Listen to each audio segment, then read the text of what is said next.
Welcome back to Acme Classes Simply Science, a one-stop channel जहाँ पे आपकी class 9 and 10 की queries are easily resolved। ये part 2 of the series of 4 videos है dealing with the chapter of life processes in class 10. In this video, we shall discuss in great detail the working of your lungs or the respiratory system. So let's go into depth. Your lungs are covered by a protective membrane called pleura. Your lungs lie inside a rib cage. So they expand and contract and come into frequent contact with the rib cage. As a result, क्या हो सकता है? The lungs can get damaged. Damage को prevent करने के लिए आपके पास एक protective covering है known as pleura. Now, lungs आपकी body में 2 होती हैं, one on the left side, one on the right side. Both these lungs are connected to your nasal cavity and your oral cavity by a tube called trachea. Air enters your nasal cavity or your oral cavity. Trachea के ऊपर एक larynx होता है known as voice box. उसमें 2 rings of cartilage होती हैं, 2 cartilages होती हैं जिसके थ्रू जब एयर पास करती है you are able to produce sound and you are able to talk. The sound that you produce is by the result of vibrating cartilage discs inside your larynx or voice box. अब cartilage क्या होती है?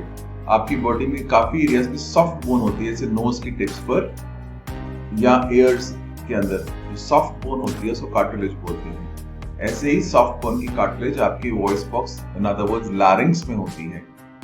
ये जो common area है जहां पर आपकी नेजल कैविटी और ओरल कैविटी ज्वाइन करती है उसको फेरिंक्स बोलते हैं। फेरिंक्स कॉमन एरिया है जहां पर नेजल और ओरल कैविटी से एयर इकट्ठा एक पॉइंट पे मीट करती है। लैरिंक्स उसके नीचे है, आपके ट्रैकिया के ऊपर, और फेरिंक्स के नीचे लाइज लैरिंक्स। लैरिंक्स के अंदर आपने एपिग्लॉटिस, अगर आपने वीडियो 1 देखा होगा उसमें एपिग्लॉटिस के बारे में बात की गई थी। तो एपिग्लॉटिस के बिल्कुल स्टार्टिंग के नीचे ही आपका वॉइस बॉक्स आता है known as larynx. Now larynx, like I just said, contains discs of cartilage which vibrate and produce sound.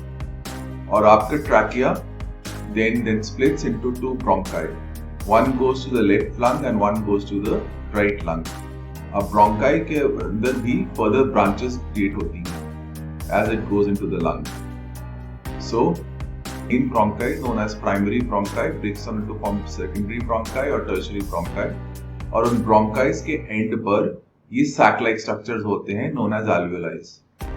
अब आपके एयर आपकी nasal cavity और oral cavity से अंदर गई, वहां से ये प्राइमरी ब्रोंकाई के अंदर गई, प्राइमरी ब्रोंकाई से सेकेंडरी ब्रोंकाई में गई, सेकेंडरी ब्रोंकाई से third bronchi known as tertiary bronchi में गई, और उसके आगे ब्रोंकियोल ट्यूब्स बन जाती हैं, छोटी छोटी tubes. That means main branch, main जो पाइप है वो छोटी छोटी पाइप्स में कन्वर्ट होती जाती हैं और एयर उनके थ्रू पास करके उनके एंड्स पर सैक लाइक स्ट्रक्चर्स होते हैं नोन एज एल्वेओलाई। अगर आप ये डायग्राम देख रहे हैं, So alveoli are sac-like structures जिनके अंदर वो gases पहुंचती हैं। Namely, अब आपने let's assume कि आपने ऑक्सीजन ब्रीथ इन किया है, तो यहाँ पर ऑक्सीजन की concentration alveoli sacs में ज्यादा होगी, और alveoli sacs के आसपास rich supply of blood vessels होती है in the form of blood capillaries। तो ये carbon dioxide rich blood capillaries में आ रहा है, तो यहाँ पे ब्लड में, और ये इसको सराउंड कर रहा है, आप क्लियरली देख सकते हैं these blood capillaries are surrounding these alveoli sacs. Alveoli sacs में ऑक्सीजन ज्यादा है, ब्लड में ऑक्सीजन कम है. So by the process of diffusion, oxygen passes from a place of higher concentration to a place of lower concentration, और blood में carbon dioxide का concentration ज्यादा है. As a result, carbon dioxide will move from blood to your alveoli sacs. Thereby, gases exchange हो जाता है. Oxygen enters the bloodstream, whereas carbon dioxide exits the bloodstream and enters the alveoli sacs. और फिर आप carbon dioxide बाहर को breathe out कर देते हैं, और in other words exhale कर देते हैं. This is the basic functioning or working of a lung. But inhaling और exhaling होता कैसे है, ये प्रोसेस क्या है, इसको समझने के लिए थोड़ा वर्ड्स और डेफिनेशन समझनी पड़ेगी. ये आपका रिब केज है, और रिब केज के बीच में 2 रिब्स के बीच में muscles होती है known as intercostal muscles. Intercostal muscles, pectoral muscles, scalene muscles, and all these sort of muscles, small or big, which basically are inside your rib cage. ये सारी ब्रीदिंग करने में हेल्प करती हैं। कैसे? इसको समझने के लिए एक मसल और है जिसको हम बोलते हैं डायाफ्राम। ये आपकी लंग्स के बिल्कुल नीचे होती है, स्टमक और लिवर के ऊपर। तो यहाँ पे आपका स्टमक और लिवर क्या है, इस एरिया में आ जाता है। और ये डायाफ्राम, ये देखिए, ये डायाफ्राम लंग्स के बिल्कुल नीचे होता है। सो ब्रीथ इन ब्रीथ आउट कैसे करते हैं, इसको समझने के लिए पहले एक्सहेलेशन समझते हैं। Exhaling means removing air from inside your lungs to the outside, in other words breathing out. कैसे, इसको समझने का बहुत इजी तरीका है। बलून लीजिए, बलून में हवा भरिए और उसको टाइटली हर पार्ट से स्क्वीज करिए। आपको क्या लगता है, एयर बलून के अंदर जाएगी या बलून के बाहर जाएगी? As you may have correctly guessed, when we squeeze the balloon from all sides equally, the pressure inside the balloon becomes too high. Balloon के अंदर हाई प्रेशर हो जाता है और बाहर low pressure. As a result, air moves from inside the balloon to the outside of the balloon. आप किसी भी चीज को स्क्वीज करते हैं, अब वाटर बलून ले लीजिए for example, not necessarily with air. Water balloon को जो आप वाटर बलून को आप सारी साइड से प्रेस करते हैं, वाटर बलून के अंदर रहेगा या बलून के बाहर निकलेगा? I think it is pretty obvious it will go out of the balloon. If the hole of and with the entrance to the balloon is open, the water will get pushed out because of the pressure inside. As a result, similar process happens in the lungs. Your diaphragm relaxes. When diaphragm relaxes, it gets pushed upwards. ये आपकी red area lung है. Intercostal muscles and rib cage contracts. तो ये सारी अंदर की तरफ push होती हैं. Your lungs get pushed out from beneath them. Lungs get pushed in by the rib cage. The lungs get pushed in by your shoulder blades. The lungs get squeezed from all sides. What happens to the pressure inside the lungs? Obviously, when something gets squeezed from all sides, a high area of high pressure is created inside. As a result, air goes from inside to outside of your body, from high pressure to low pressure. Let's see the other case, that is inhalation. Inhalation में उल्टा होता है। Inhalation को समझने के लिए एक concept understand करते हैं, वॉल्यूम और प्रेशर। लेट्स से आपके पास एक साइकिल टायर है। साइकिल टायर में आपने फुल एयर भर दी है और वो बिल्कुल टाइट है, उसमें और एयर भरने का कैपेसिटी नहीं है। उतना ही वॉल्यूम ऑफ एयर अगर आप ट्रक के टायर में रखेंगे, will the tyre of the truck expand as much as that of the cycle tyre, या वो उसमें हवा ज्यादा नहीं होगी उसके कंपैरिजन में, उसके कॉन्टेक्स्ट में? What do you think? Clearly cycle tyre में जितनी हवा मैक्सिमम भरी जा सकती है, that is very less in terms of volume to fill up the entire volume inside a truck tyre. As a result, truck tyre के अंदर pressure इतना नहीं होगा जितना साइकिल टायर के अंदर होगा, सिंपली बिकॉज साइकिल टायर का वॉल्यूम कम है, ट्रक टायर का वॉल्यूम ज्यादा है।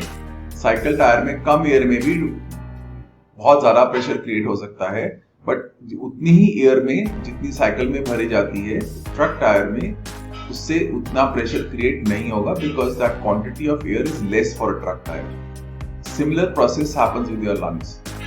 The diaphragm contracts. Intercostal muscles पहले भी काम किया था, उस टाइम उसने आपके रिब केज को अंदर की तरफ पुश किया था, इस बार रिब केज को बाहर की तरफ पुश कर रहे हैं। अब पहले जो एयर टाइट, पहले जो वॉल्यूम स्क्वीज इन था, उसमें सर्टेन अमाउंट ऑफ एयर थी जो कि कम थी, बिकॉज मेजॉरिटी एयर लंग्स के बाहर चले गई थी ड्यूरिंग एक्सहेलेशन प्रोसेस। अब क्या होगा, डायफ्राम नीचे जाएगा, इंटरकोस्टल मसल्स रिब केज को बाहर की तरफ पुश करेंगी, तो वॉल्यूम ऑफ एयर अंदर, वॉल्यूम जो है वो बढ़ जाएगा, बट क्वांटिटी ऑफ एयर नहीं बढ़ेगी, बिकॉज मेजॉरिटी ऑफ एयर बाहर निकल चुकी है। नाउ इट्स लाइक कि साइकिल टायर में जितनी हवा थी, it is in the volume of a truck tyre. तो पहले अंदर वॉल्यूम कम था, एयर भी कम थी, अब एयर उतनी ही है जितनी पहले थी, बट वॉल्यूम बढ़ गया। एज अ रिजल्ट, अंदर का प्रेशर लो हो जाएगा और बाहर का pressure high. As a result, air moves from high pressure to low pressure inside the lungs, and as a result you end up breathing inwards, and that is called inhalation. So for the process of exhalation to take place, I repeat, your lung gets contracted or pushed inwards from all sides with the help of intercostal muscles in your rib. Diaphragm relaxes, spinal cord is at the back of the lungs, nowhere to go. Shoulder blades, lungs cannot move anywhere, so it gets squeezed from all sides, thereby creating an area of high pressure inside and low pressure outside. Air moves from high pressure to low pressure. इसका opposite inhalation में. As you may already know by now, काफी air exhalation के बाद निकल चुकी है, थोड़ी सी air अंदर लंग्स में रह गई है। और जब थोड़ी सी एयर के साथ, पहले तो वॉल्यूम कम था तो बिल्कुल अंदर प्रेशर हाई था, बट अब क्या हो गया कि जब वॉल्यूम बढ़ गया है, क्योंकि इंटरकोस्टल मसल्स ने रिब केज को बाहर की तरफ पुश कर दिया है, डायाफ्राम कॉन्ट्रैक्ट कर गया है, तो वो नीचे की तरफ चला गया है। Now it is no longer pushing the lungs upwards. आपका अंदर का एरिया एक्सपैंड हो गया, बट एयर इसके अंदर पहले जितनी है, जितनी थी निकलने के बाद जितनी बच गई थी, एज ए रिजल्ट अंदर प्रेशर लो हो जाएगा। जब अंदर प्रेशर लो होगा और बाहर प्रेशर हाई होगा, air will move from high pressure to low pressure, and that is how the process of inhalation और एक्सहेलेशन टेक प्लेस। अब आपका ये पिक्चर है ट्रैकिया का, जो trachea breaks down into two bronchi, one goes to the left lung, one goes to the right lung। इसके ऊपर ये रिंग्स ऑफ कार्टिलेज होते हैं। और ये रिंग्स ऑफ कार्टिलेज क्यों होते हैं? रिंग्स ऑफ कार्टिलेज इसलिए होते हैं कि अगर जब आपके अंदर, बॉडी के अंदर लो प्रेशर होगा लंग्स के अंदर और बाहर हाई प्रेशर होगा, तो आपका ट्रैकिया कोलैप्स कर जाएगा। ट्रैकिया में इतनी एयर ही नहीं है कि उसको ओपन करके रख सके। एज अ रिजल्ट जो वो स्क्विश हो जाएगा बाहर के एटमॉस्फेरिक प्रेशर के कारण, और आप ब्रीथ करने की कोशिश करेंगे, आपकी ट्रैकिया ओपन ही नहीं होगा, बिकॉज अंदर प्रेशर ही नहीं है।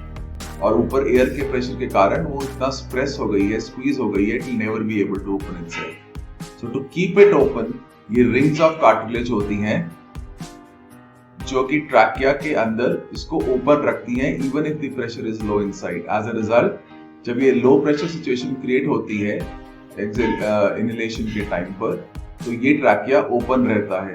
अगर ये क्लोज हो जाएगा तो आप इनहेल ही नहीं कर पाओगे, and you will die after taking one breath. With this, we come to the end of this video number 2, dealing with the respiration process. Video 3 deals with the working of the heart, and video 4 deals with working of the nephron. In the end, if you do like what we have to share, please like, subscribe, share, comment, and press the bell icon. Thank you and have a nice day. Good luck.